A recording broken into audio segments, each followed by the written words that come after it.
इसके लिए दीक्षा ली और इसके लिए कुछ किया, ये नहीं है।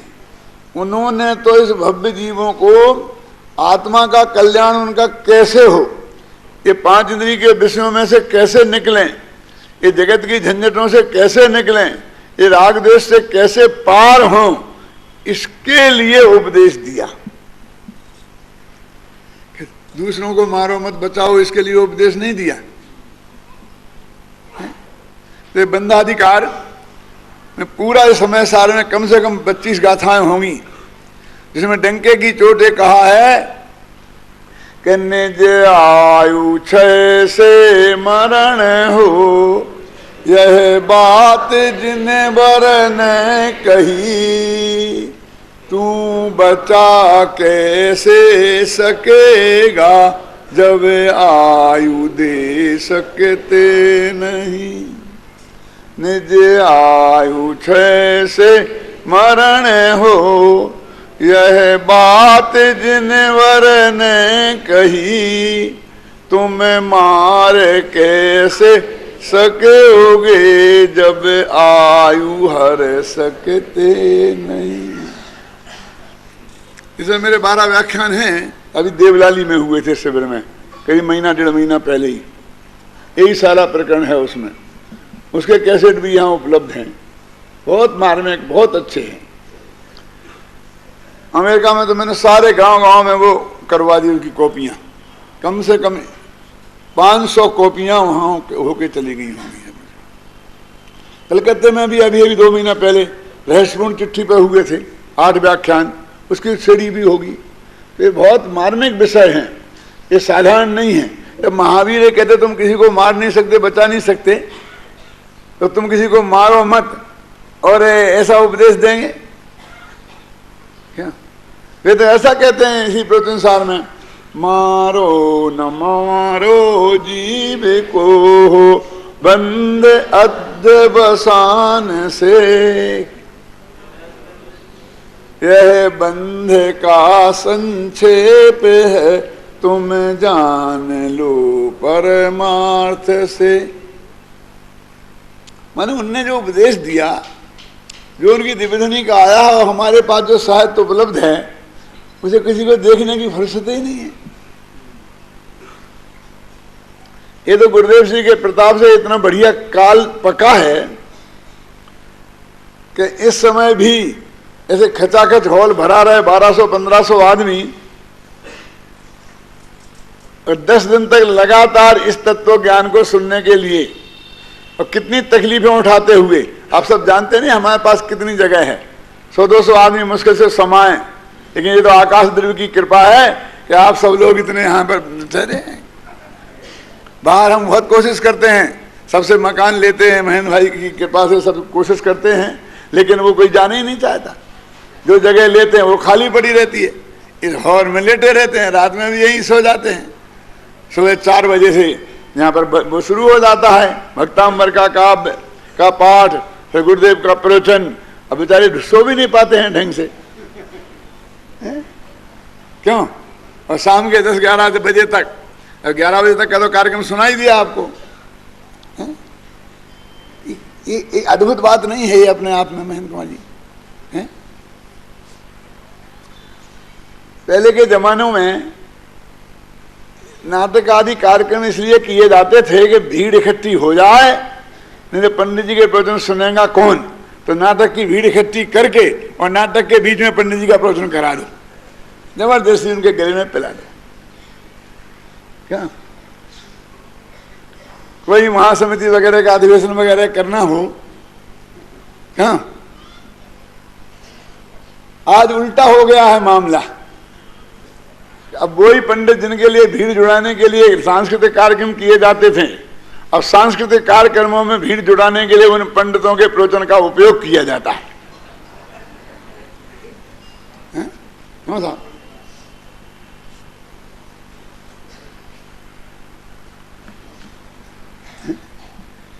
ये तो कोई अद्भुत काम हुआ है पूज्य गुरुदेव की प्रताप से, क्योंकि पंचम काल का स्वरूप नहीं है उसमें चलता ना गड़बड़। उसके जो ये उद्धार का काल है, ये बढ़ोतरी का काल है, नैमित्य का नहीं। ऐसा नियम है कि 500 वर्ष तक बढ़ोतरी होती है और 500 वर्ष से घटोतरी, फिर 500 वर्ष महावीर के बाद है ना, ऐसा। तो ये ऐसा काल है। तो इसलिए कहते हैं कि इस समय सार से महान कोई नहीं है। क्यों? क्योंकि इसमें अहिंसा के बारे में क्या लिखा, देखिए इसकी महानता किस बात से है। ये कहते तुम दूसरों को मारो, कि दूसरों को बचाओ, ये तुम दूसरे में कुछ करने वाले होते कौन हो, और ये बचाने वाली बात कितनी सत्य है। मेरे बाबू सुनो, इराक ने कुवैत पर आक्रमण किया है ना, और उन्हें वहां से मार भगाया, सारा कुवैत खाली हो गया, बाहर मारे मारे फिरे जनता। तो अमेरिका ने कहा कि आप कहो तो हम आपकी रक्षा के लिए आ सकते हैं। अब मारने वाले और बचाने वालों की कहानी थोड़ी समझना, कि साहब आप आ जाओ, बचा लो हमारे लिए। तो वे आ गए और उन्होंने बचा लिया। फिर दोबारा वे अपने घर में आ गए, फूल के कुप्पा हो गए। फिर कहा कि आप पधारो, कि भाई अभी तो हमने तुम्हें बचा लिया और हम यहां से जाएंगे तो ये तुम्हारा फिर आक्रमण करके तुम्हें हड़प लेगा तो क्या होगा। अब तुम्हारी रक्षा करने के लिए हमें यहीं रहना पड़ेगा, हम नहीं जाएंगे। तो वे जम गए। क्या फर्क पड़ा, इराक के गुलाम होते कि अमेरिका के गुलाम हुए। क्यों? फिर आगे सुनो कि साहब अब हमारी रक्षा कर रहे हैं तो बड़ी कृपा है कि देखो एक बात है कि ये सैनिक तुम्हारी रक्षा में रहेंगे तो इनकी जो तनख्वाहें पहले से तय हैं अमेरिका में, वो तनख्वाहें सब तुम्हें देनी पड़ेंगी। अब बोली हिंदुस्तान में यदि वो तनख्वाहें देनी पड़े डॉलरों में, 10,000 डॉलर, क्यों 3-3, 4-4 लाख रुपए महीना, तो क्या एक दिन में ही निकल जाएगा कि नहीं निकल जाएगा। तो क्या करें, तुम्हारी रक्षा के लिए रह रहे तो उनकी तुम में खर्चा नहीं दोगे तो कौन देगा। कि अच्छा, लेकिन ये तो बताओ कि जो फिर हमारी आज्ञा में रहेंगे ना तुम्हारे सैनिक, हमारे सैनिक है तुम्हारी आज्ञा में कैसे रहेंगे। आज्ञा हम देंगे और ऐसी भी हो सकती है वो कि तुम कुछ उद्यम करो तो हम ये भी आज्ञा दे सकते हैं कि तुम इनकी तबीयत ठीक कर दो। कि हमारे पास तो इतना कुछ है ही नहीं जो इतनी तीन कम तनख्वाहें चुका सकें, कि तुम चिंता मत करो, हम तुम्हारा तेल निकाल लेंगे। और तेल निकालने का अर्थ तो आप समझते ही हैं, हिंदी का फ्रेज है कि तुम्हें हम निचोड़ लेंगे। भाग्य की बात है कि उनके पास तो तेल है। हमारे साथ ऐसा होता, कोई चाइना फाइना हम पे आक्रमण करता, हमको अमेरिका आगे बचाता, फिर हमारे बचाने के लिए यहीं जम जाता, फिर हमसे अमेरिकी डॉलरों में तनख्वाहें लेता, तो हमें क्या निचोड़ता, तेल ही नहीं है निचोड़ता। तो अब समझे रक्षा करने वाला ज्यादा खतरनाक है कि मारने वाला। अब एक खतरनाक बात कहता हूं, शायद बहुत मुश्किल से आपके गले उतरेगी, लेकिन मैं उतार के रहूंगा। क्यों जी, कुवैत पर इराक ने आक्रमण किया था और यदि वो कुवैत को अपने में मिला लेता, क्या करता, आक्रमण करके क्या करता, और इतना बड़ा इराक हो जाता था। वो यही कहता था ना, हमारा पुराना हिस्सा है, ये पहले अलग हो गया है, हम इकट्ठा कर रहे हैं। तो कुवैत वाले प्रतंत्र हो जाते। मैं पूछता हूं आपसे, कुवैत वालों को वोटिंग का अधिकार होता कि नहीं होता? वो तो एक प्रांत बन जाता वहां का, तो वहां से कोई आदमी राष्ट्रपति पद के लिए चुनाव में खड़ा हो सकता था कि नहीं, प्रधानमंत्री बन सकता था कि नहीं। वो तो जैसे बाकी इराकी नागरिक हैं ऐसे ही वहां का नागरिक हो जाता। अब पराधीनता कहां रही? यदि ऐसी पराधीनता है तो सब पंजाब भी हमारा गुलाम है, क्यों, कश्मीर भी गुलाम है और राजस्थान भी गुलाम है। हम आजाद हैं कि गुलाम है? हमें पूरा राष्ट्रपति बनो उपराष्ट्रपति बनने का अधिकार है ना, तो उन्हें भी मिलता कि नहीं मिलता। लेकिन अमेरिका वाले के हैं तो अमेरिका की राष्ट्रपति पद में चुनाव में जो खड़े हो सकते हैं, वहां जो वोट देंगे इराक वाले, कुवैत वाले जाके, क्यों, इन्हें वोटिंग पावर है, क्यों। तो बड़ी बड़ी गुलामी कौन है? अरे ये तो गुलामी ही नहीं है, वो तो आजाद हो गए, हमने संगठित हो गए, एक हो गए, वो तो आजादी का एक स्वरूप है, समझ लीजिए। और ये तो पक्की गुलामी की बात है। अब बताइए, मारने वाला जो इराक है उसके कब्जे में रहना ये ठीक है कि बचाने वाले अमेरिका के कब्जे में रहना ये ठीक है? तो बताओ, मारने वाला अच्छा कि बचाने वाला? ये तो दो ही अच्छे नहीं। लेकिन तुलना करना हो तो हम समझते हैं मारने का भाव तो बहुत बुरा है और बचाने का भाव बहुत अच्छा है। ख्याल में आई नहीं? आचार्य कहते हैं कि ये दोनों भाव पर में हस्तक्षेप के भाव हैं, दूसरे में हस्तक्षेप कर रहे हैं हम, कह समझे ना? हमें ना तुम बचाओ ना तुम हमें मारो, बस खत्म, हमारा बहुत बड़ा उपकार करोगे। और हम तो या किसी को मारेंगे या किसी को बचाएंगे। वो हमारी बात नहीं मानेंगे तो मारेंगे, हमारी सेवा में रहेगा तो बचाएंगे। ऐसे छोटे छोटे भगवान सब बन गए। और भगवानों की भी यही हालत है। जब जब भीड़ पड़े भक्तों पर तो आकर दुष्टों को, राक्षसों को मार पीट के, छाती पे पैर रखकर क्या क्या करके क्यों भगा दिया और अपने भक्तों की रक्षा कर ली। तो वही हम उनके भगत भी हम यही करेंगे। जो हमारे अनुकूल रहेगा उसकी रक्षा करेंगे, जो प्रतिकूल रहेगा उसे मार भगाएंगे। तो अब रहा क्या फर्क? दोनों में फर्क क्या रहा? बोलिए आप। इसलिए कहते हैं भाई कि ये तो दोनों चीजें राग देश की जनक हैं।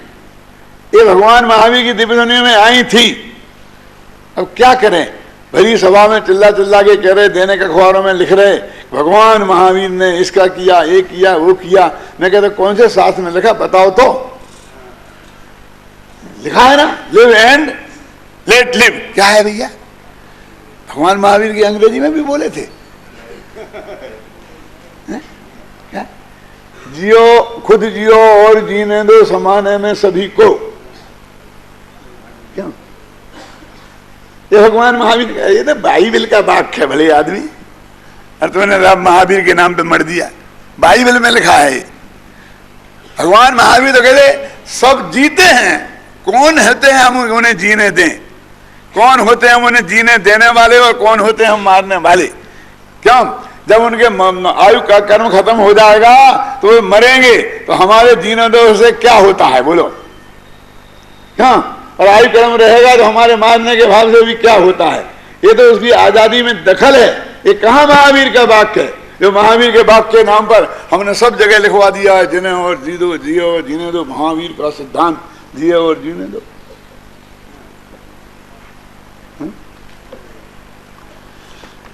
तो ये समय सार सब शास्त्रों में महान है, तो इसकी महानता इन बातों में है। आगे से गहराई से जाकर देखें तो एक एक बात।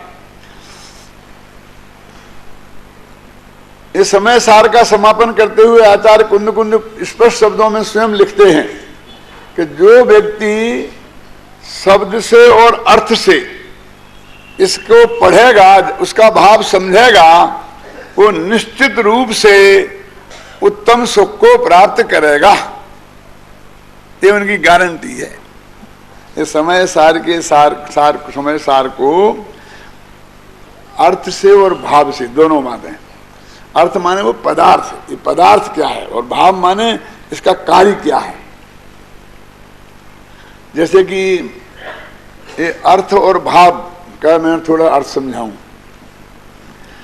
कि हम कहें एक गिलास पानी लाना।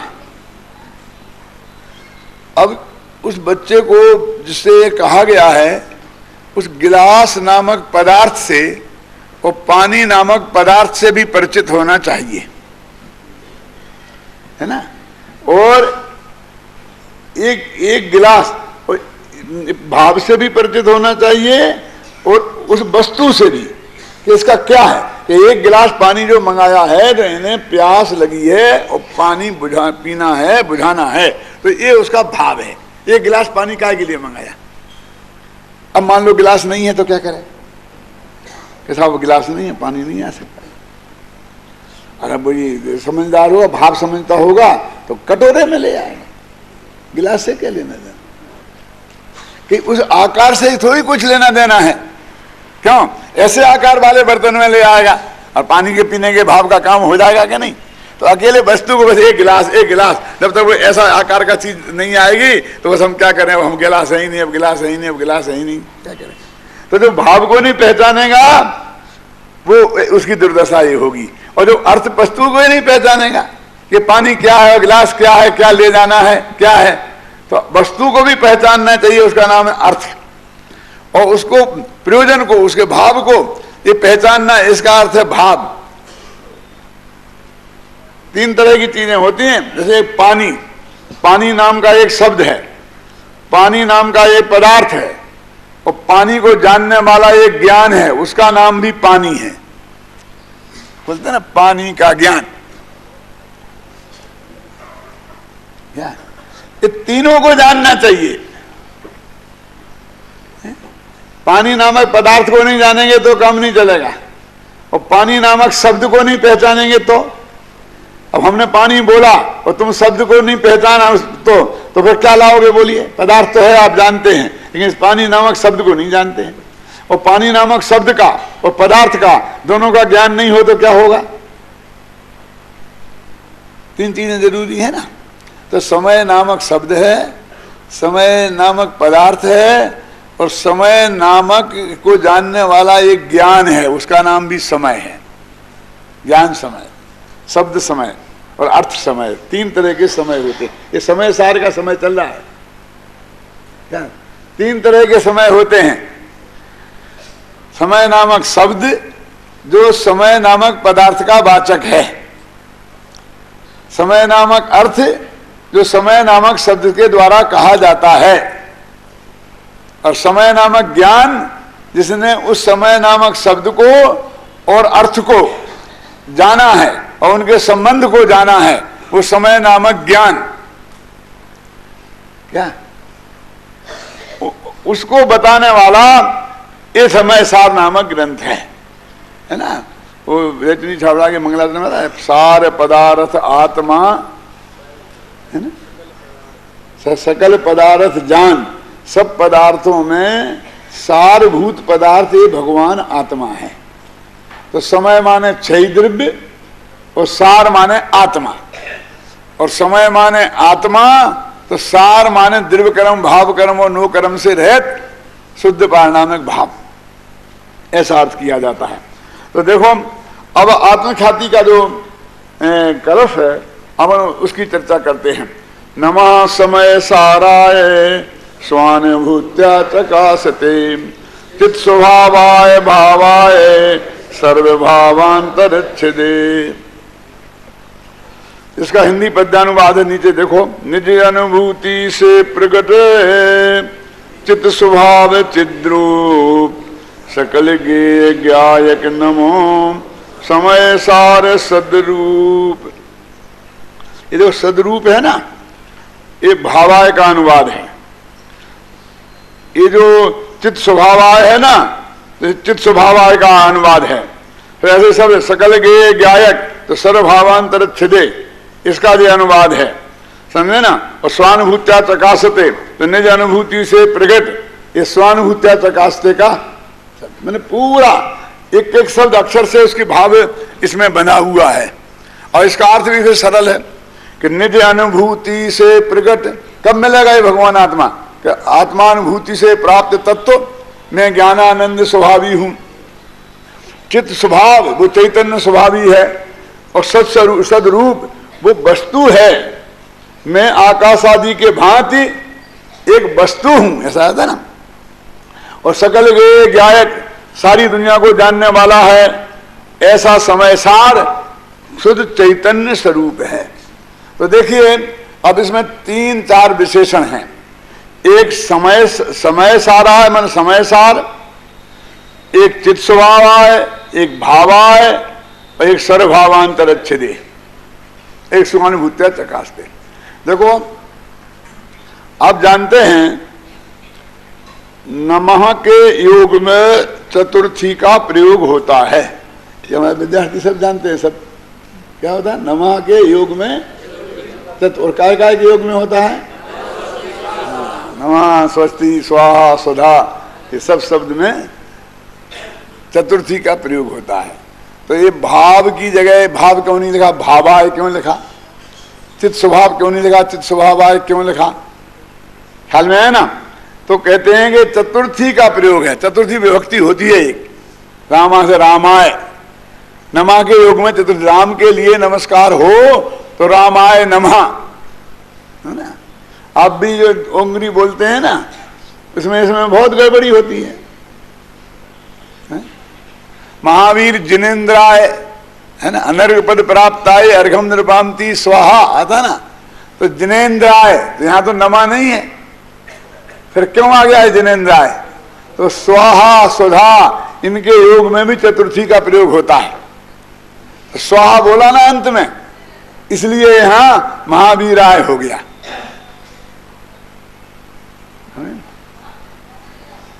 अब संस्कृत जो लोग नहीं जानते हैं वो क्या करते हैं मालूम? कि महावीर आय है तो जहां भी महावीर आय लगाना है। तो अब ये तो अकारांत शब्द है, इसमें आय लग करके चतुर्थी बनती है। लेकिन दूसरे इकारांत शब्द हो तो उसमें अलग रूप बनता है। समझिए ना? क्या मानो हरि हो तो क्या बनेगा? फिर हरि, फिर हरि बोलना पड़ेगा, फिर महावीर आय नहीं। समझ गए ना? मैं तो वो सब में आय लगाते जाते हैं। उन्हें उसको पता ही नहीं है कौन सा अजंत है, हलंत है, पुल्लिंग है, क्या स्त्रीलिंग है, नपुंसकलिंग है, कौन है, वो कुछ पता नहीं है। आय लगता है अपने यहाँ तो बस। वर्धमान आय नमः श्री वर्धमान आय, बस है? क्यों? अब मना से यदि हम किसी स्त्री को नमस्कार करें तो क्या करेंगे? दुर्गा मैया को नमस्कार हो तो क्या करोगे? बोलो। दुर्गा माता जंतु बनाए तो मुझसे माता, यही जो भी बनेगा ना, जो भी उसमें बनेगा चतुर्थी के एक वचन में, वो लगाना पड़ेगा ना। समझे? मेरे कहने का अर्थ ये है कि वो उन्हें तो उसका तो पता नहीं ये कैसा है आए, तो इसलिए उसका ज्ञान होना चाहिए थोड़ा सामान्य कि ये प्रयोग कैसा है। तो इन्हें तीन चीजें लगाई, भावाय, चित स्वभावाय, दो तो ये हो गई, और तीसरी है स्वानुभूत्या चकास्ते और सर्वभावान तरच्छिदे। ये दो मिलके तीसरी है। क्या मतलब इसका? कि पहले वस्तु हो, भावाय, कहते वो भगवान आत्मा जिसको हम नमस्कार कर रहे हैं वो है। जब तक किसी चीज का अस्तित्व सिद्ध नहीं हो तब तक वो कैसा है उसकी बात करने से क्या फायदा। शास्त्रों में उदाहरण आता है बंध्या सुत विवाह वर्णन भट, कि बांझ के बेटे की बारात का वर्णन करो। इतने लोग कहते इतना बढ़िया बैंड बाजा था, ऐसा था, ऐसा था, ऐसा था, क्यों? कितना वर्णन करो। तो वो कहते हैं पहले उस बांझ के बेटा होता है कि नहीं, पहले ये तो सिद्ध करो कि बांझ के बेटा है, तब उसकी बारात जाएगी और तब उसका वर्णन तुम कर सकते हो। अब आत्मा है यही सिद्ध नहीं है और तुम कह रहे चित्त स्वभाव वाला है, आनंद का कंद है, रस का कंद है, शक्तियों का संग्रहालय, क्या मतलब है तुम्हारे इसका? पहले उसका भावाय, भावाय माने सत्ता स्वरूप, माने अस्तित्व का निश्चय करो। अपना तो सत्ता स्वरूप अपने एक ग्रंथ है, माने जो भगवान आत्मा का अस्तित्व कैसे है, स्वरूपास्तित्व है कि सादृशास्तित्व है। पहले हम सादृशास्तित्व को मानते थे, स्वरूपास्तित्व पे ध्यान नहीं था। अब स्वरूपास्तित्व को मानते हैं, सादृशास्तित्व उड़ गया है। पूछो तुमसे नहीं, सारी मोक्ष समाज में आपको हम कहते हैं ना, बिल्कुल आप पृथक हैं और हम पृथक हैं, ये पक्का भरोसा है ना। देह पृथक है और तुम पृथक हो, ये बात पक्की है ना 100% कि तुम देह और तुम एक भी हो किसी अपेक्षा। क्यों? कह रहे हम 40 साल से डरते डरते हो गए। देह जुदा आत्म जुदा, यही तत्व को सार, और बाकी जो कुछ और है या ही को विस्तार, हम तुम्हारे धोखे में आने वाले नहीं हैं। पक्की बात है अन्ना जी। तो तुम महासत्ता को भूल रहे हो। हम वो शरीर एक अपेक्षा एक हैं। वो अपेक्षा कौन सी है कि वो भी है और हम भी हैं। ये हैं में हम एक हैं। क्यों? अस्तित्व में एक है। सत्ता उनकी भी सत्ता है और हमारी भी सत्ता है। तो हम किन से भिन्न हैं? हम गधे के सिंह से भिन्न हैं, हम बांझ के बेटे से भिन्न हैं, क्योंकि जिसकी सत्ता नहीं है उससे हम भिन्न हैं। तो एक अपेक्षा से इसे महासत्ता बोलते हैं। सारे अनंत पदार्थ जितना लोकालोक में हैं उन सबको एक मिलाकर जो सत्ता है उसका नाम है महासत्ता। अब वो अशुद्ध महासत्ता और शुद्ध महासत्ता के भेद से दो प्रकार की होती है। अशुद्ध महासत्ता क्या है? हम सब मनुष्य हैं, ये अशुद्ध महासत्ता है। और हम सब द्रव्य हैं, ये महासत्ता है। हम सब जीव हैं, ये अशुद्ध महासत्ता है। और मैं त्रिकाली ध्रुव भगवान आत्मा हूं, ये अवांतर सत्ता है, ये स्वरूपास्तित्व है। तो जैन दर्शन में अध्यात्म में स्वरूपास्तित्व पे बहुत वजन दिया जाता है और वेदांत वगैरह में सादृश्य अस्तित्व पे बहुत वजन दिया जाता है। वो महासत्ता का एकांत है। कौन सा? सर्वम खलमिदं ब्रह्मा नेह नानास्ति कंचन आरामम तस्य पश्यन्ति न तम पश्यन्ति कश्चन। क्या कह रहे हैं कि सारा जगत ब्रह्ममय है, सिया राम मैं सब जग जानी। ये महासत्ता का एकांत है, समझे ना। और यदि सादृश्य अस्तित्व का एकांत है और हम तो बिल्कुल पृथक हैं दूसरे के, हम किसी भी अपेक्षा दूसरे के साथ हमारी एकत्व नहीं है, समानता नहीं है, तो वो सादृश्य स्वरूपास्तित्व का एकांत हो जाएगा। तो हम महासत्ता को भूल गए। दोनों सत्ताओं का ज्ञान हमें होना चाहिए। वो अस्तित्व, क्योंकि हम एक द्रव्य के दूसरे में जो वज्र की दीवार खड़ी है हम वो नहीं पहचानते हैं, तो हम स्वरूप अस्तित्व को नहीं जानते हैं। और वज्र की दीवार को तोड़ करके भी अस्तित्व दोनों में समाया हुआ है। क्यों? तो हम महासत्ता को नहीं जानते हैं। अब विचारना कि हम दो सत्ताओं में से दोनों बातें हमें एक साथ स्वीकार हैं कि नहीं है, तो फिर प्रवचनसार पढ़ना अथवा सत्ता स्वरूप ग्रंथ पढ़ना। सत्ता का क्या मतलब है? तो वो कहते कैसे जाने किसकी सत्ता है? क्यों? अभी किसकी सत्ता है? कांग्रेस की कि भारतीय जनता पार्टी की? राजस्थान में भारतीय जनता पार्टी की, दिल्ली में कांग्रेस की। अरे ये सत्ता नहीं, क्या अस्तित्व कि कैसे हम और तुम में एक ही कैसे है कि अस्तित्व दोनों का है, एक है कि क्या एक है? तो क्या सादृश्य अस्तित्व माने हम दोनों का एक सा है। कि क्या एक सा है कि आप भी उत्पाद व ध्रुव युक्त हैं और मैं भी उत्पाद व ध्रुव युक्त हैं। ये हमारी समानता है, ये हमारी रिश्तेदारी है, ये हमारा सूत्र है। उत्पाद व ध्रुव युक्तम सत, और तुम में भी उत्पाद व ध्रुव युक्तम सत घटता है। तो सत सत सत, ये सत सामान्य की अपेक्षा हम सब एक हैं। ये बात भी जैन दर्शन में उसी वजन के साथ कही है। पंचाध्यायी में सत्ता का स्वरूप कितना विस्तार से बताया है। एक मुमुक्षुओं में ये भूल एक ये हो रही है, वो महासत्ता के अस्तित्व को उनके ख्याल में नहीं है बिल्कुल। और अटपट ही हमें ऐसा स्वरूप नहीं बताऊं मैं, अटपट तो बहुत अटपटा लगा, कैसा पंडित आ गया, कहाँ आ गया। अभी उत्तम चंद जी बता रहे थे ना आपको कि भाई अभी तो भूल ही गए आप, इसमें क्या लिखा है। ये जो द्रव्य परिणामी है क्या परिणामी, बोलो अभी परिणामी कर दो तो यहाँ से वहाँ तक जाने में कितने डंडे पड़ेंगे तो पता चल जाएगा। वो अपने भाषा ही के डंडे हैं ना कि कहाँ वाला आ गया, अपने कहाँ वाला आ गया, कहाँ वाला आ गया, क्या द्रव्य को परिणामी बताता है। अब सर्वसिद्ध ज्ञान अधिकार की पहली गाथा में द्रव्य को परिणामी सिद्ध किया है। बोलो अपरिणामी भी है, घबराना नहीं, लेकिन ये पक्ष भी समय सार में ही है। समय सार में नहीं होता तो हम मानने को तैयार नहीं थे कि द्रव्य भी परिणामी होता है।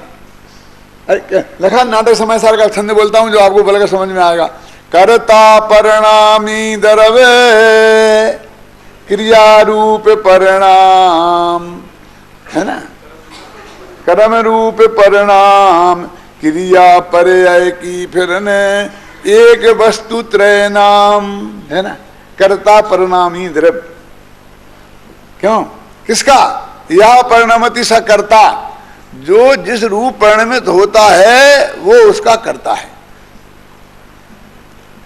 आत्मा ज्ञान रूप परिणमित होता है तो आत्मा ज्ञान का करता है, और आत्मा जिस अपेक्षा से राग रूप परिणमित होता है तो राग का करता है ना। अब किस अवस्था में, ज्ञान अवस्था में, क्या ज्ञान अवस्था में, वो डिटेल की बात है। वो जिस रूप परिणमित हुआ ना, और स्वतंत्र करता, स्वतंत्र रूप से परिणमित हो, किसी के जबरदस्ती नहीं, बलात् नहीं। तो इसीलिए तो हमने वो रास्ता निकाला कि कर्म के उदय से, कर्म की बलजोरी से राग रूप परिणमित हुआ, इसलिए राग मेरा परिणमन नहीं है। ये जो हमने निकाला है ना, वो स्वतंत्र कर्ता वाली परिभाषा में से निकाला है उत्तम दीदी।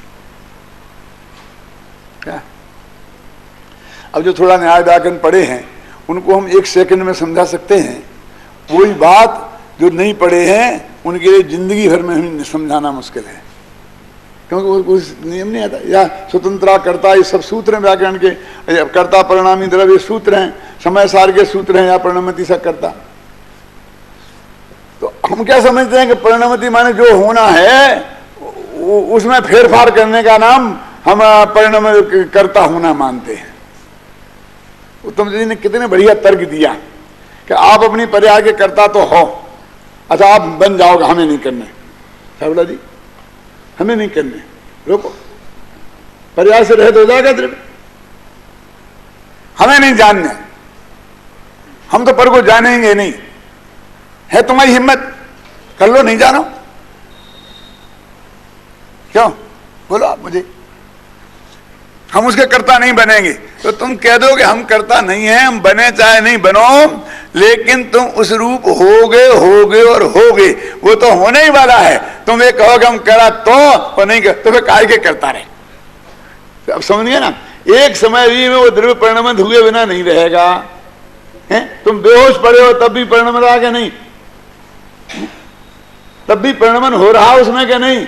ऑपरेशन में हमको बहुत इंजेक्शन लगा लगू के ऐसा बेहोश कर दिया कि ना 10-10 दिन तक होश में नहीं आए, तो परिणमन रुक गया, क्योंकि हम तो करने की हालत में ही नहीं थे। बोलो, जब किसी द्रव्य का परिणमन एक समय को रुक नहीं सकता है तो किसी के अधीन वो कहां रहा। तुम रोक दो हमारा परिणमन, हम रोक देते तुम्हारा परिणमन, क्यों? कल तक आप 70 वर्ष और 1 दिन, 1 माह और 1 दिन के थे, और आज 70 वर्ष 1 माह और 2 दिन के हो गए। बदल लेते, कौन नहीं चाहता, सब बदलना चाहते हैं। शाहबाज जी का बस चलता तो वे अभी तक 25 वर्ष के ही बने रहते।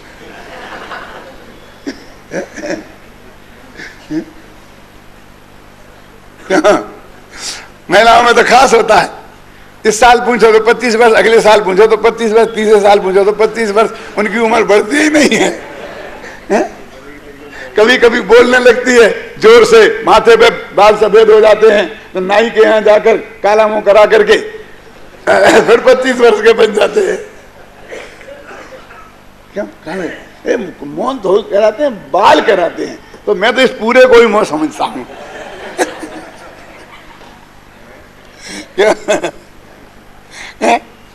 अरे जितना जबरदस्त ये है कि द्रव्य अपरिणामी है, उतने ही जबरदस्त बात यह है कि द्रव्य परिणामी है। अपरिणामी और परिणामी दोनों द्रव्य में से ही हैं, और सभी द्रव्य परिणामी और अपरिणामी हैं, इसलिए हम एक महासत्ता के अंतर्गत हैं। हमारा स्वरूपास्तित्व भी है, महासत्ता भी है। ये क्या गजब है, मैं भारतीय भी हूं और मैं राजस्थानी भी हूं और मैं जयपुरिया भी हूं। इन तीनों में कहां झगड़ा है, बोलो मुझे महेन भाई, है? हाँ, ये मैं कहूंगा मैं मध्य प्रदेशी भी हूं, राजस्थानी हूं, तो झगड़ा हो जाएगा। मैं पाकिस्तानी और हिंदुस्तानी, तो झगड़ा हो जाएगा। एक प्रांत में और देश में तो मैं अपने को भारतवासी भी मानूं और राजस्थानवासी भी मानूं और जयपुरवासी मानूं, इसमें कहां दिक्कत है? कि दो जगह के वासी कैसे हो सकते हो? कि दो जगह बसना ही नहीं है। क्या बसना तो एक ही जगह है, और उसी को तीन तरीके से देखना। प्रांत की अपेक्षा राजस्थानी हूं, नगर की अपेक्षा जयपुरिया हूं, और देश की अपेक्षा भारतवासी हूं। क्यों? और अब और जरा बताऊं, और अब सिद्धांत की अपेक्षा सोनगढ़िया।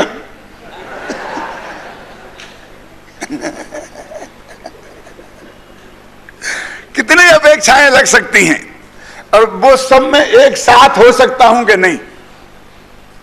क्या वो सब चीजें मैं एक साथ हो सकता हूं ना?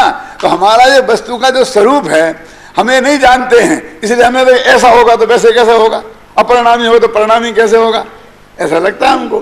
क्योंकि अपरिणामी, इतना बढ़िया आचार्यों ने जवाब दिया है कि अपरिणामी और परिणामी में कौन सा विरोध है बताओ। तो विरोध के बने तीन चार भेद गिनाए। बद्ध घातक विरोध है ना, एक काल में एक साथ रहने का विरोध, सह अवस्थान विरोध नाम है तुम्हारे, पढ़े तुम्हारे सर्वासिद्धि में होंगे। बद्ध घातक विरोध और सह अवस्थान विरोध कि एक दूसरे का घातक हो तो उसे विरोध कहते हैं। तो परिणामी अपरिणाम का घात करती है क्या? अपरिणामी परिणाम का घात करता है क्या? तो बद्ध घातक विरोध नहीं है। दोनों आपस में कहते देखो ये रहेंगे तो मैं नहीं जाऊंगा, ये रहेंगे तो मैं नहीं, ऐसा सह अवस्थान विरोध है। धूप होगी तो छाया नहीं होगी, और छाया होगी तो धूप नहीं होगी, ये सह अवस्थान विरोध है। तो वो भी नहीं है परिणामी और अपरिणामी में। तो कौन सा विरोध है? लाओ, वे कहते आचार्य कहते बताओ कौन सा विरोध है। अरे उसमें वो रह रहा है, वो बहुत प्रेम से रह रहा है, कोई ने किसी के काट नहीं करी है। परिणामी पने ने अपरिणामी पने को रंचमात्र क्षति नहीं पहुंचाई है, अपरिणामी पने ने परिणामी पने पर रंचमात्र भी रोक टोक नहीं लगाई है। क्यों? तो कोई विरोध उनमें तो दिखता ही नहीं है। तुम कहते विरोध है, विरोध है, विरोध है, विरोध है, वे तो इतने ठाट बाट से रह रहे हैं। क्या विरोध? तो उसका नाम है दोनों एक साथ नहीं रहे। अब वस्तु के स्वरूप में रहते दिखाई देते हैं, ख्याल में आया ना? तो अब क्या बात कहते हो, प्रकाश और अंधकार एक साथ रह सकता है कि नहीं रह सकता? पानी ठंडा और गर्म एक साथ हो सकता है कि नहीं हो सकता है? हो सकता है, घबराना नहीं। प्रकाश और अंधकार, अभी ऐसा करो कि अपने जो जितनी लट्टू जले हैं ना, इसमें और 10 लट्टू जला दो, तो प्रकाश कुछ बढ़ जाएगा ना। अब वे 10 लट्टू बुझा दो और इतना ही रहने दो, तो कुछ घटेगा कि नहीं घटेगा? तो वो घटा, वो उसका नाम तो अंधकार है। अब यहां ऐसे सब लट्टू बुझा दो तो फिर तो अंधकार हो गया ना। फिर भी मुझे आपको पहचान रहा सेक्रेटरी साहब, अंधकार होता तो कैसे दिखता? तब भी प्रकाश है क्या नहीं है? तलघर में अंधकार और प्रकाश दोनों एक साथ कितने आराम से रह रहे। अब तुम कहते हो उन्हें विरोध है, उन्हें विरोध, जबरदस्ती विरोधी बना रहे हो ना। प्रकाश और अंधकार में विरोध है। और ना मैंने दूसरा उदाहरण क्या दिया था? गर्म पानी और ठंडा पानी। अब एक बाल्टी में रखो गर्म पानी, फिर एक बाल्टी में बगल में रखो ठंडा पानी, और तीसरी बाल्टी में रखो उससे भी चौगुना गर्म। अब वो सेंटीग्रेड मिलीसीवर आप समझ लेना, डिग्री। अब इस बाल्टी में हाथ डालो, इसमें डालो, तो ये पानी गर्म है कि ठंडा? इस ठंडे की अपेक्षा गर्म है। और इसमें खोलते हुए पानी में डालो, इसमें डालो, तो ये ठंडा और ये गर्म है। बोलो, एक साथ इसमें ठंडा भी और गर्म भी है। इस जैसा खोलता गर्म नहीं है इसलिए ठंडा है, इस जैसा बर्फ जैसा जम जाए ऐसा ठंडा नहीं है। बोलिए, अरे हम तो कितने अच्छे अभ्यासी हैं। खत्म करता हूं 1 मिनट में, घबराना नहीं। कल तो मुझे भूल ही गया कि कितने बजे शुरू किया था। आज मैंने याद रखा है, और मैंने इंतजाम भी किया था। अन्ना जी से कह दिया था कि भाई मेरे को तुम टोक देना, मुझे कोई टोकने वोकने में कोई डर नहीं लगता। क्या तो क्या कह रहा था? बोलो, क्या समझा रहा था मैं लास्ट में?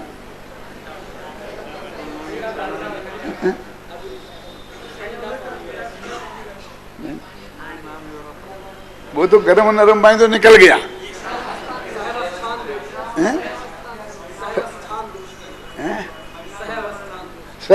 तो वे तो पुरानी बातें होगी।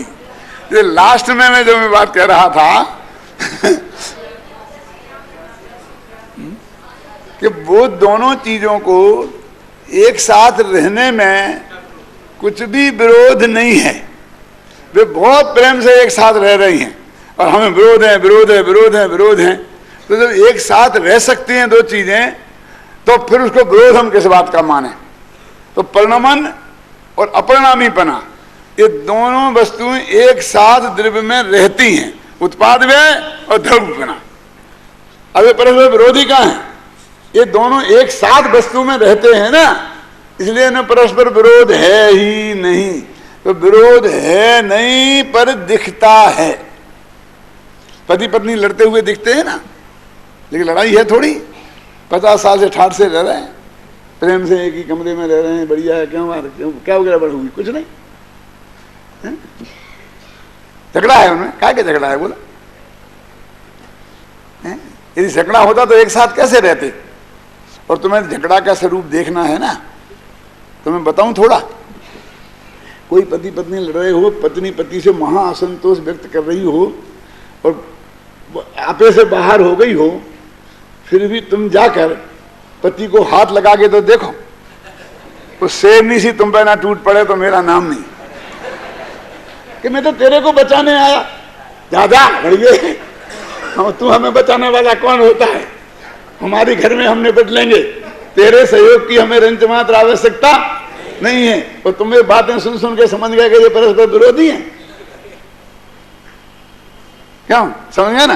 तो वो जब बकते हैं ना, तो वो अविरोध दिखाई नहीं देता, विरोध दिखाई देता है, समझ में ना? लेकिन अविरोध रूप से अंदर में एकत्व ममत्व पड़ा हुआ है बहुत गहराई से, इसलिए दोनों बातें एक साथ होती हैं, उनमें कोई परस्पर विरोध नहीं है।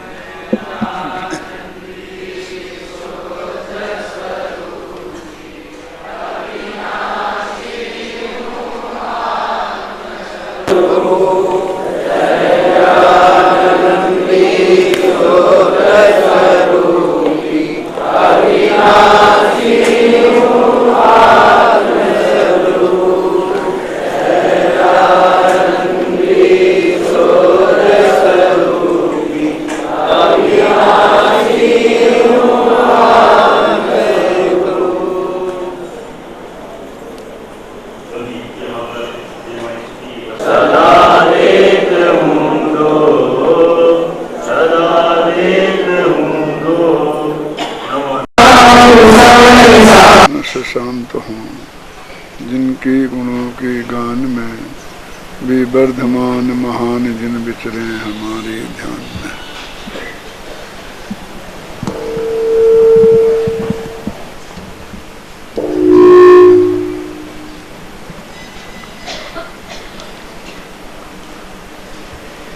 समय सार परमागम का आरंभ करते हुए पहले तो अमृतचंद्राचार्य ने शुद्ध आत्मा रूप समय सार को नमस्कार किया और उसके बाद में जिनवाणी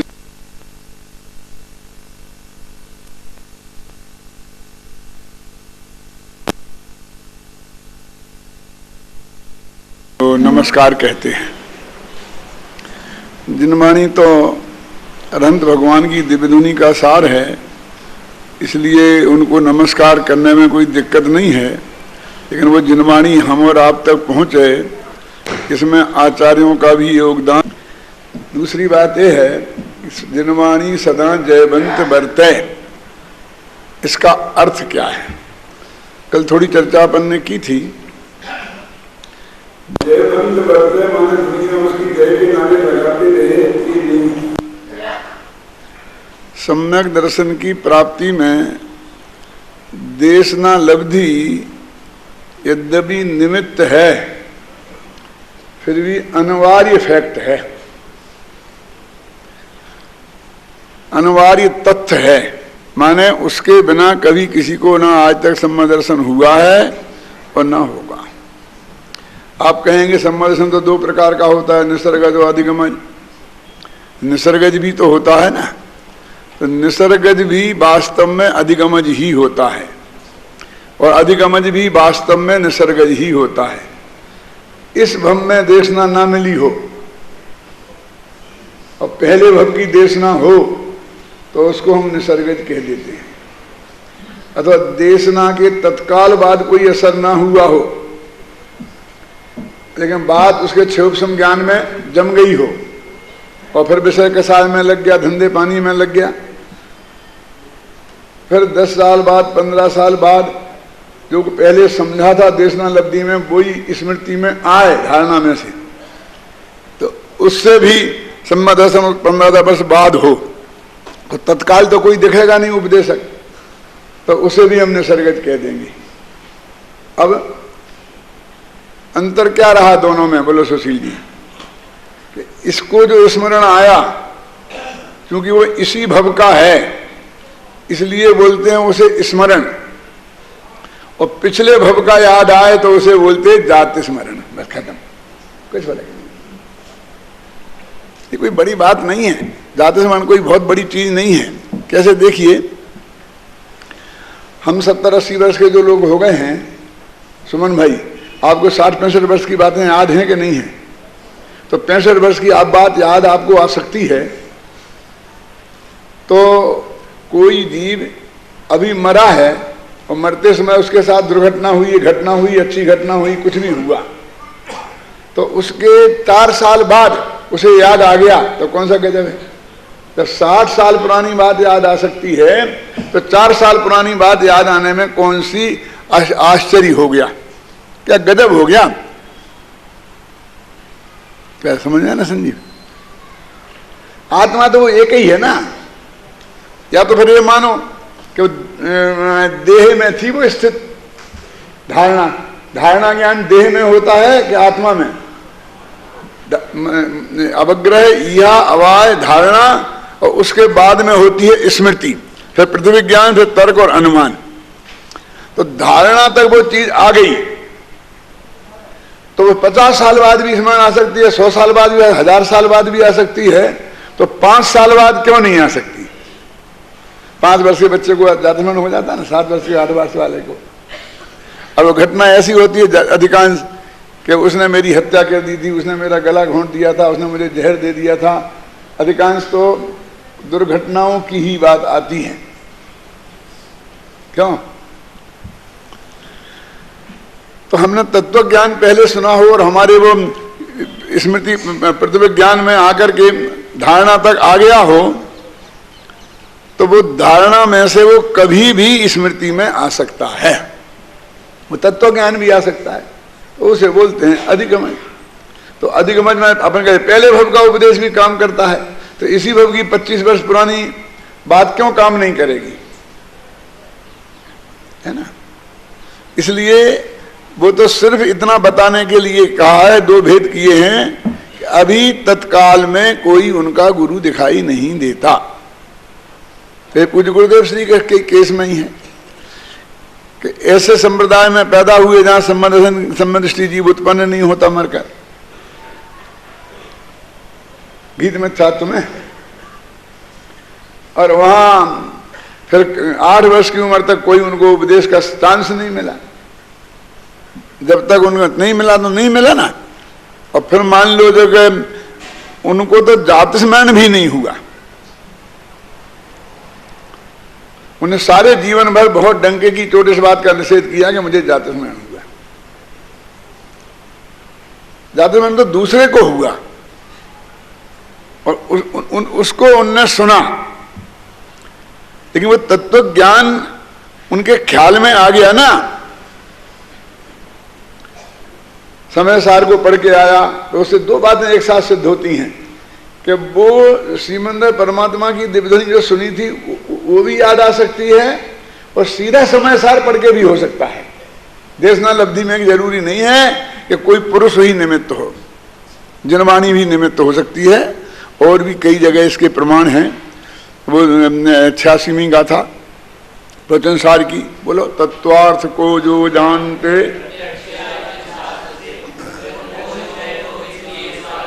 उसमें भी लिखा है ना, जिन शास्त्र से लिखा ना, प्रत्यक्ष जाने या जिन शास्त्र से जाने लिखा ना, जिन गुरु से कहां लिखा हुआ, लेकिन मुख्यता गुरु की ही है। शास्त्र गौण रूप से है, आप समझे ना, मुख्य रूप से गुरु ही हैं। क्योंकि गुरु के बारे में पहले मैंने बहुत बताया कि शास्त्र में कितना ही बढ़िया प्रतिपादन किया हो, लेकिन मेरे से ही सैकड़ों लोग ये बात कहते हैं कि आपकी ही किताब हम खूब पढ़ी 3 दफे लेकिन समझ में नहीं आई, और आपने यहां समझाई तो समझ में आई। ऐसे यहां जो लोग आए हैं उनमें से 75% लोग ऐसा बोलते हैं। क्या मतलब इसका? उसका कारण क्या है कि कहाँ रुकना, कहाँ उसका प्रभाव करना, कहाँ वो व्यंग है, कहाँ वो वास्तविकता है, ये सब लिखने में नहीं आता। जैसे ये चिन्ह आजकल तो बहुत बन गए, विस्मय वाचक, फलाने वाचक। पुराने जमाने में तो ये कुछ थे नहीं, वहां सीधी अवधा में बात चलती है, बस खत्म, कहते जाओ सुनते जाए, समझ गए ना आप। और यहां तो उसका चेहरा बोलता है, उसके हाथ पैर बोलते हैं, उससे आपको प्रश्नोत्तर करने की सुविधा है। शास्त्र तो जनरल लिखा जाता है, अब वो उसको बड़े बड़े पंडित भी पढ़ते हैं और छोटे लोग भी पढ़ते हैं, बिना जिनने आप पहले जैन धर्म पढ़ा हो। अब उनके लिए वक्ता ये ध्यान तो रख नहीं सकता कि जाए किन की समझ में आएगी और किन की में नहीं आएगी। और ऐसा है नहीं अपने यहाँ कोई शास्त्र कि जे इनके लिए पढ़ने का निषेध है और जे पढ़ें, पंडित पढ़े बिना वाले नहीं पढ़े और बिना वाले पढ़े पंडित नहीं पढ़े, ऐसा कुछ है नहीं। लेकिन बोलने में वक्ता को सामने वाले का स्तर ख्याल में है, इसलिए वो उस स्तर से बोलता है। इसलिए मुख्य देशना लब्धि तो गुरु के मुख से ही होती है। लेकिन यदि हम इतना ही मान लें कि उसके मुख के अलावा शास्त्र से होती नहीं है, तो कभी हमें बहुत संकट खड़ा हो जाएगा। जब गुरु उपलब्ध नहीं होंगे तब क्या होगा? फिर एक दफा बीज नष्ट हो गया सम्यक दर्शन की प्राप्ति का, अब कोई सम्यक दृष्टि है नहीं, तो अब सारे देश में सम्यक दर्शन नहीं होने का गारंटी हो गई ना। क्या बसंत भाई, ये कितने बड़ा खतरा है, ये हमारी समझ में नहीं आता। अपन को ये इष्ट है, फिर कोई आदमी सम्यक दर्शन की प्राप्ति नहीं कर सकेगा क्या? हम ये मानना चाहते हैं क्या? जिस क्षेत्र काल में गुरु का सद्भाव ना हो, क्योंकि आप कहोगे नहीं है हमेशा रहते हैं, श्रीमंदिर परमात्मा तो हमेशा दिव्य ध्वनियों की खिल रही है, लेकिन हम जा नहीं सकते ना वहां। और यहां भी कोई एकाध गुरु हुआ सम्यक दृष्टि, तो वो देश के एक कोने में कहीं बैठा होगा, किसको पता है किसको नहीं है पता, क्योंकि वो अपने मुंह से तो कहता नहीं फिरता है, जो कहते फिरते हैं वे हैं नहीं। है? तो ऐसे सबको सदगुरु की उपलब्धि कैसे संभव है? तो मार्ग बंद नहीं हो, इसके लिए वो रास्ता खुला हुआ है। तो वो ये कहते हैं कि जिनवाणी सदा जयवंत बरतती रहे, यानी देशना लब्धि का साधन सदा उपलब्ध रहे। तो हम कहें कि महाराज क्या बात करते हो, इसमें आपको कहने की क्या जरूरत है? ना तो ऐसे आशीर्वाद की जरूरत है, ना प्रार्थना की जरूरत है ना सदा उपलब्ध है। शांतिलाल जी कहाँ है कि 20 तीर्थंकर हमेशा विद्यमान रहते हैं और उनकी दिव्य ध्वनि खिरती रहती है। तो एक क्षण को भी सम्यक दर्शन की प्राप्ति का, देशना लब्धि का निमित्त का अभाव नहीं है। सारे 3 लोग के हिसाब से विचार करें तो समझे ना। लेकिन सवाल तो फिर वो ही आ गया ना कि आचार्य अमरचंद्र तो अपने यहां बैठे हैं भारतवर्ष में, और यहां की वे बात करते हैं क्या कि वहां चल रही है धारा, तो हमारा सिद्धांत का नियम पूरा हो गया, बस खत्म। एक सिद्धांत का नियम पूरा थोड़ी करना है, हमें सम्यक दर्शन प्राप्त करना है। क्यों? और ये चीज ऐसी दुर्लभ हो क्यों हो? हरेक को सदा सर्वत्र उपलब्ध रहनी चाहिए। उपलब्धि किसे बोलते हैं? क्यों जी, राशन कार्ड में गेहूं मिलेगा उसे उपलब्धि बोलते हैं। बाजार में जब जाओ, जितना 1 छटांग लो, 10 किलो लो, 1000 मन लो, वो उपलब्ध रहे, उसका नाम उपलब्धि है। कहां उपलब्ध रहे? जयपुर में कि जोधपुर में? एक गांव में।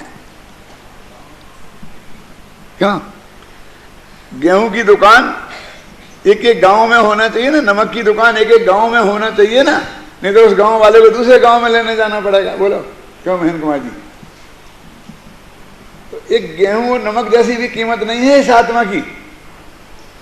एक गांव गांव में इसकी तत्व चर्चा उपलब्ध होना चाहिए, ऐसी भावना अमृतचंद्राचार्य भा रहे हैं कि जिनवाणी जयवंत वर्तो, माने निरंतर उसका पठन पाठन होता ही रहे, लिखित रूप से उपलब्ध रहे और पठन पाठन के रूप में भी उपलब्ध रहे। तो जिनवाणी की अविरल धारा प्रवाह है। जिनवाणी को गंगा की उपमा दी है ना। गंगा काय का नाम है? पहले तो नदी किसे कहते हैं मुझे बताओ। गंगा एक नदी है ना, बोलो भंडारी, नदी किसे कहते हैं? तालाब किसे कहते हैं? झील किसे कहते हैं? समुद्र किसे कहते हैं? बहुत नाम है ना, पानी के समुदाय के बहुत नाम हैं, है ना। दरिया किसे कहते हैं? फिर झील, झील तो समझते हैं। लेक, लेक किसे कहते हैं? तालाब किसे कहते हैं? नदी किसे कहते हैं? बांध किसे कहते हैं? इतना भेद है ना कि जहां नदी को बांधा गया हो वो बांध है, समझे ना। माने उसके नेचुरल प्रवाह में अवरोध पैदा किया गया हो, समझिए ना। वो बह रही वहां से अपने रास्ते से, उसे तुमने रोका। शास्त्रों में तो ऐसा लिखा है कि रुका हुआ जल गंदा हो जाता है, खराब हो जाता है, और बहता हुआ पानी हमेशा पवित्र माना जाता है। बहता हुआ साधु और बहता हुआ पानी ये हमेशा महान होते हैं। आता क्या नहीं आता? तो बांध क्या है? जहां पानी को बांधा गया है। झील क्या है? कि किसी ने पानी को बांधा नहीं है लेकिन पानी बंध गया है, माने उसके ऊपर चाहो तो किसी ने बनाई नहीं, उसको रोका रोका नहीं लगाई है, लेकिन वो ऐसा ही एरिया है जमीन में गहरा कि उसमें पानी आकर रुक जाता है, चारों तरफ से कुछ भी नहीं है लेकिन वो प्रवाह रुक जाता है उसका, उसे बोलते हैं झील, लेक। फिर अपन ने बांधा हो तो छोड़ा हो तो तालाब, वो भी छोटा बांध है, वो तालाब कहलाता है। अपन छोटा हो तो तालाब कह देते, उसे बड़े को बांध कह देते हैं। नदी काय का नाम है? बोलो। बहते हुए पानी का नाम नदी है, निरंतर प्रवाहशील है, कभी भी रुके नहीं, कदाचित भी। तो जिनवाणी गंगा का प्रवाह है, निरंतर प्रवाहशील रहना चाहिए। ये बात कह रहे हैं, उसमें कोई अवरोध पैदा नहीं होना चाहिए।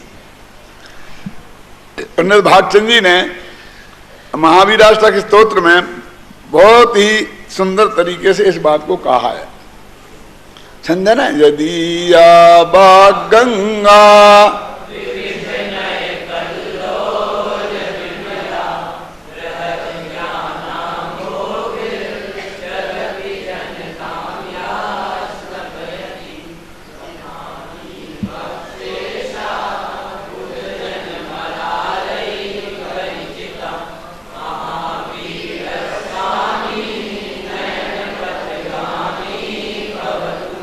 वे भगवान महावीर हमारे नयनों के रास्ते से जाने वाले हों, माने हमारी आंखों से उनके दर्शन हमें हमेशा प्राप्त होते रहें। नयन पथ गामी, आंखों के रास्ते से अंदर चले जाएं। क्या पहले आंखों में आए फिर अंदर चले जाएं। नयन पथ गामी भवतु, कैसे भगवान महावीर? यदि या बाग गंगा, यदि या माने जिनकी, वाणी रूपी गंगा, ये गंगा स्त्रीलिंग है ना, इसलिए वो यदि या, यदि पुरुष होती तो यश से कैसे काम चला लेते हैं, ख्याल है ना। यदि या माने जिनकी वाणी रूपी गंगा, कैसी है वो गंगा? वाणी रूपी गंगा के निरंतर बह रही है। तो वो गंगा तो आप तो आज इतनी मैली हो गई, राम तेरी गंगा मैली हो गई ना। अब जिनवाणी रूपी गंगा भी ऐसी मैली हो गई होगी। कैसे मैली हुई? वो गंगा कैसे मैली हुई कि उसके किनारे पर जो नागरिक बसते हैं उनने अपनी सारी गंदगी उस गंगा में डाल दी, खुद तो धो के पवित्र हो गए। क्या डुबकी लगाई गंगा में और सारी गंदगी गंगा में डाल दी, तो गंगा भी अपवित्र हो गई। तो ऐसी जिनवाणी रूपी गंगा जो भगवान महावीर के मुख रूपी पर्वत से निकली थी, आता ना, वीर हिमाचल ते निकसी, है ना, वो विजनवाणी गंगा आगे बढ़ी ज्यों ज्यों, तो रागी द्वेषी लोगों के मुख में से निकली। वह आचार्य थे ना, अब शुरू में ही दिगंबर श्वेतांबर दो हो गए ना, अब दो ही तो सच्चे हैं नहीं, तो एक लोगों के किसी के भी मुख से उसमें गंदगी घुस गई। क्यों? मतलब उसने तो लिखा था स्त्री को मुक्ति नहीं होती है, और उन्होंने डाल दिया स्त्री को मुक्ति होती है, तो हो गई ना गंदी। पर वो तब से लेकर भद्रबाहु से लेकर वो तभी हुए थे ना दो पंथ, आज तक ना मालूम कितने पंथों में बट गई। और वो क्यों बट गई? मतभेदों से मतभेद क्यों हुए? क्योंकि हमने अपनी रागदेश जिनवानी गंगा में डाल दी। तुम अपनी बात कहो ना कि मैं समझता हूं ऐसा है, कि चलेगी नहीं ना, और शास्त्र में ऐसा लिखा है, ऐसा कहूंगा तो चल जाती है।